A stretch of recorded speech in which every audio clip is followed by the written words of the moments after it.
अस्सलाम वालेकुम everyone. I hope all of you are doing well. So इस video के अंदर हम लोग डिस्कस करेंगे what is theme and what is rheme. So let's start.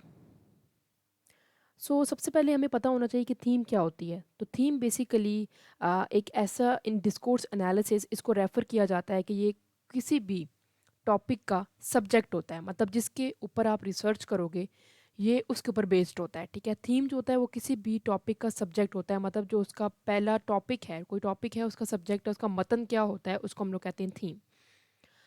और कहा जाता है कि जर्नल आइडिया है क्लॉज का, और एट द सेम टाइम ये बहुत ज़्यादा इसेंशियल एक एलिमेंट है रीडर्स के लिए भी और रिसर्चर के लिए भी, कि वो जब रिसर्च कर रहे होते हैं या जब रीडर रीड कर रहा होता है तो उसके लिए बहुत एक इम्पॉर्टेंट एलिमेंट होता है कि इस टॉपिक का सब्जेक्ट क्या है। और इसके अंदर ये बताया जाता है कि what the context of analysis should contain, कि जो थीम जो है वो हेल्प करती है इन्वेस्टिगेटर को to remember the focus of the examination and precisely what the context of his analysis should contain। मतलब जो आपका एनालिसिस है उसका कॉन्टेक्स्ट क्या है। ठीक है, context of analysis should contain क्या क्या चीज़ें, उसके अंदर क्या क्या एलिमेंट्स होंगे वो इसके अंदर होंगे। और ये बताता है कि जो आपकी क्लॉज है, ठीक है, वो आपको आगे जाकर क्या बताएगी, मतलब इन फ्यूचर जो कुछ आप पढ़ रहे हैं वो क्लॉज जो होगी वो क्या बताएगी, what the clause is going to be about, किसके बारे में क्लॉज। फिर at the same time looks backward relating the current message to previous one. मतलब इसका मतलब ये होता है कि जब भी आप थीम जो है उसके बारे में डिस्कस कर रहे होते हो, या जो सब्जेक्ट होता है टॉपिक का उसको डिस्कस कर रहे होते हो, उसके अंदर आप बार बार पीछे मूव करके देखते हो कि जो कुछ भी आपने पढ़ा है क्या वो करंट मैसेज प्रीवियस के साथ लिंक्ड है कि नहीं है। तो ये सारी थीम होती है, जिस तरह हम किसी पोइम की थीम पढ़ते हैं, किसी प्रोज की थीम है, कोई कोई भी टॉपिक है उसकी थीम है। तो ये सिंपल सी थीम ये वही उसी कॉन्टेक्स्ट में ली जाती है। अब बात करते हैं रीम क्या होती है। तो रीम जो है वो बेसिकली रेफर करती है द रेस्ट ऑफ इंफॉर्मेशन।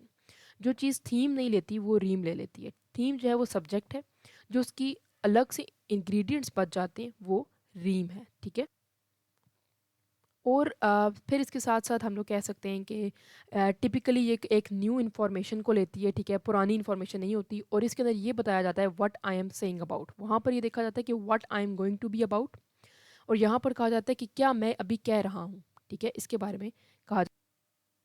और एट द सेम टाइम इसके अंदर बताया जाता है कि जब भी आप points both backward and forward by picking up on information which is already available and adding to it. ठीक है, इसके अंदर थीम इन्फॉर्मेशन दे देती है, लेकिन ये कुछ ना कुछ नया ऐड करता है। रीम जो होता है वो नई चीज़ को ऐड करता है, जैसे कि for example my sister goes to campus every morning. इसके अंदर माय सिस्टर जो है वो बेसिकली थीम है, goes to campus every morning ये रीम है, क्योंकि ये एक नई इन्फॉर्मेशन ऐड कर रही है थीम के अंदर, उसको हम रीम कहते हैं। ठीक है, अब अगर थीम और रीम के हम लोग कुछ डिफरेंसेस पढ़ें तो ये आपके सामने है कि थीम वो होती है जो एलिमेंट्स होती हैं which comes first in clause, जो पहले आती है। रीम जो होती है वो रेस्ट ऑफ क्लॉज में आती है। सेकंड, अगर हम लोग डिफरेंस इसके अंदर देखें तो इसके अंदर हमें पता चलेगा कि looks backward relate current message to previous one. ठीक है, points backward and forward by picking up new information. ठीक है, इसके अंदर आप बार बार पीछे मुड़कर देखते हो और कंपेयर करते हो कि जो कुछ आप कह रहे हो वो प्रीवियस मैसेज से लिंक्ड है कि नहीं है। इसमें क्या होता है कि points backward and forward by picking up new information, बार बार आप पीछे की तरफ लुक देखते हो लेकिन फिर भी क्या करते हो, नई एक इन्फॉर्मेशन ऐड करते हो। ठीक है, तो इस पूरी वीडियो के अंदर हम लोग ने डिस्कस किया कि थीम और रीम होते क्या हैं, इसके एग्जांपल्स को देखा, इसकी एक्सप्लेनेशन देखी।